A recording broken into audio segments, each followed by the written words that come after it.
Hey guys, and welcome back to another vanilla boss guide, this time featuring the third boss of AQ40, Fankriss.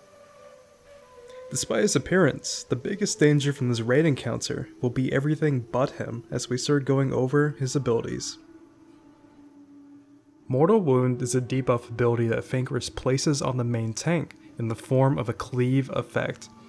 It reduces healing received by 10% per stack, which is why it's important that the boss is faced away from the raid and tanks rotate as needed once the stacks start becoming too high on your main tank. During the fight, waves of hatchlings will spawn from the 3 bug tunnels inside of the room.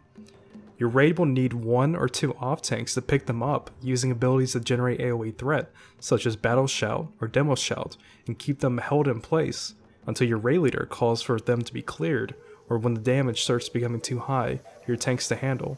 Entangle is a periodic ability where a random player will be teleported to a nearby bug tunnel and trapped for the duration. This ability happens during a new wave of hatchlings, and it's important that healers are observant so that players are not killed by the newly spawned scarabs.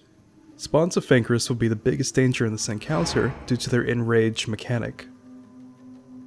Coming in waves of 1 to 3 during the fight, your DPS should focus on killing these within 10 to 15 seconds because shortly afterward, they will enrage. Once enraged, they will start one-shotting players in your raid group.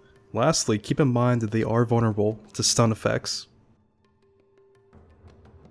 Before getting into the raid positioning section, we need to first go over the safe spot that your raid will be in before engaging Fankriss. In 2006, the safe spot for the original version of AQ40 was located here, but due to various private servers adjusting his aggro range, the safe spot for your raid may instead be located here, or further back as in here. Depending on where you're playing vanilla or classic World of Warcraft, keep in mind that the safe spot location could be different in your experience. As the raid moves from the safe spot into the room, it's important that the tank turns Fankriss around with the rest of the raid stacking on his tail. In the back, 1 or 2 off tanks will hold the scarabs as they spawn during the fight. DPS players will focus on burning Fankriss down while switching the snakes as they spawn. Healers will focus on their healing assignments while keeping an eye on the bug tunnels to make sure that any entangled players are not in danger. And then finally, another tank should be prepared to switch out with the main tank once his debuff stacks start becoming too high.